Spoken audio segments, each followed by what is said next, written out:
So my last video had a very insane strat that allowed us to get around 400k per hour currencies from roughly around that number, and it got nerfed not even a couple hours after my video was posted.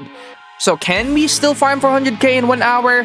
In today's video, I'll give you guys perhaps an even easier method. So without further ado, let's get this video started. By the way guys, our goal is to eventually get to 100k subscribers, so if you're enjoying the video and find it helpful, then don't forget to hit that like and subscribe button, and also everybody that subs before 100k is going to be an OG sub of AB Plays. Thank you all for your love and support, and without further ado, let's get started. Alright, so obviously, just like before, we're going to be doing the regular game mode, and the regular game mode is just significantly more effective than the infinite one. And basically, the first thing that you're gonna do before you even start the wave is get 2 rabbit heroes right here. And then you start the wave, and then you just place them down right here. And this is just so that you can make the earlier waves go on much faster.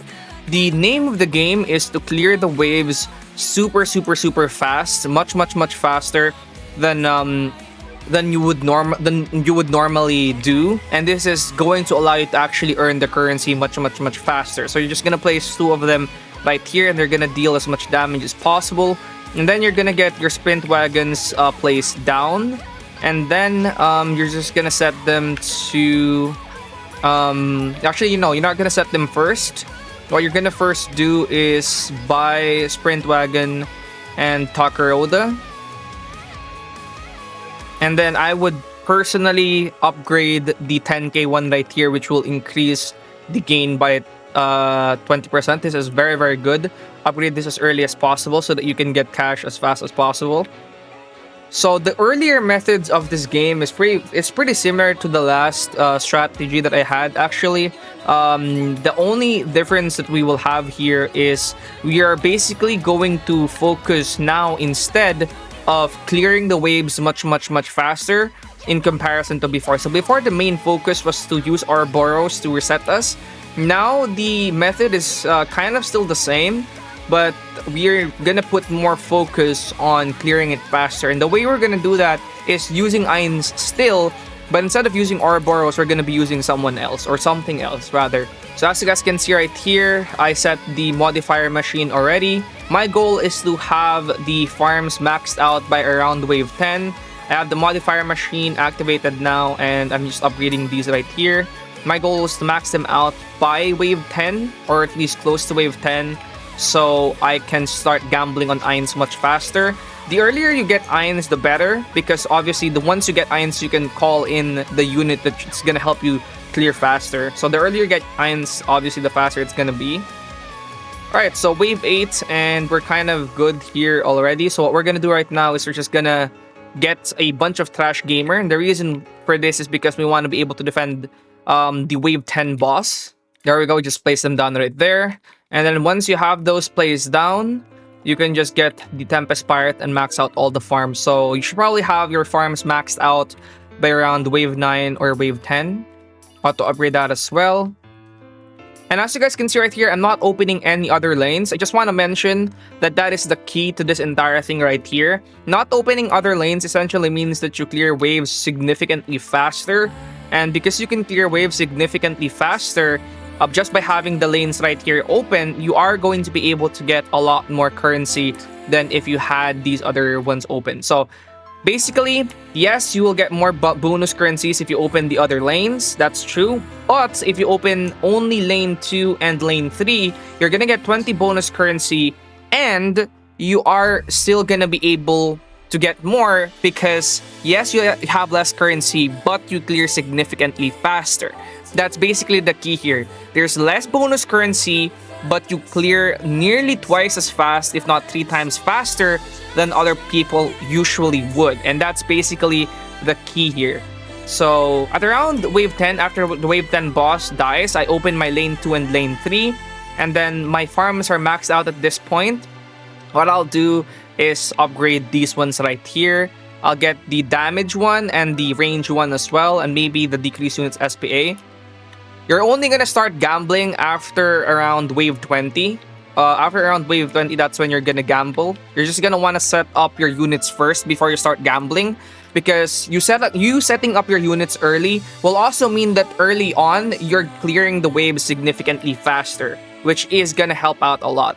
So the goal by wave 20 is you're gonna have all the modifier machines maxed out right here. So wave 10, you have all of your farms set up, you have the early defense unit set up. Wave 20 or before wave 20, you have all of these right here activated, except for revival. You don't really need revival. And then once wave 20 is done, you're just gonna upgrade Mirko. I think Mirko is the better one to upgrade, as Mirko just has more DPS than the other units here, the other early units at least. So I'm just gonna upgrade Mirko. And then once you upgrade Mirko to max at past wave 20, that's when you're gonna start gambling for Ainz. You are gonna get Ainz and also some other characters. You're gonna get some Benimarus, you're gonna get some Angels. And then as you get these Benimarus and sorry, not Angel, Urza, you're just gonna place them down as well, like this. So I'm placing them down, also placing down my ice units. And then you just keep gambling, trying to get Ainz as early as possible. After you get them from the mystery box is because the earlier you clear the early waves, the better it's gonna be. And placing down the units that you get from mystery box will contribute to you clearing these waves faster. Now, again, like I mentioned earlier, the earlier you get the units, like Ainz, the earlier you get Ainz, the better this run is gonna be for you. Ainz and Rukia, getting Rukia is also pretty good from the mystery box because Rukia is one of the better early defenses. Now, as you guys can see right here, in 8 minutes, we've already made 14,400. Okay, so this run is pretty unlucky for me, but I'm still gonna keep going. It doesn't really matter if you get Ainz very late. All that matters is to get Ainz before wave 90 or before wave 100 because that's around the time when the enemies start to get really, really high in HP. But obviously, the earlier you get him, the better because you can set up much earlier as well. But you do have a lot of time. Alright, we finally got Ainz at around wave 51 right here. This was pretty late. All things considered, it is pretty late, but it still doesn't matter because it's still pretty early. Again, like I mentioned earlier, you want to get Ainz at least before wave 90. If you can get Ainz before wave 90, I think you're going to be fine still. Now, obviously, because I did get him pretty late, it's going to not be as fast as possible, but still, you're still going to get a decent amount, okay? Now, you're going to apply Monarch on Ainz once you get him. Once you get Monarch on Ainz, apply Monarch on him, use world items, use Caloric Stone instead of Ouroboros, and get World Destroyer. Now, World Destroyer is gonna be here because in the later stages of the map, there will be lots of enemies with Overshield. Now, your goal with World Destroyer is to instantly delete that Overshield so you can clear the enemies faster.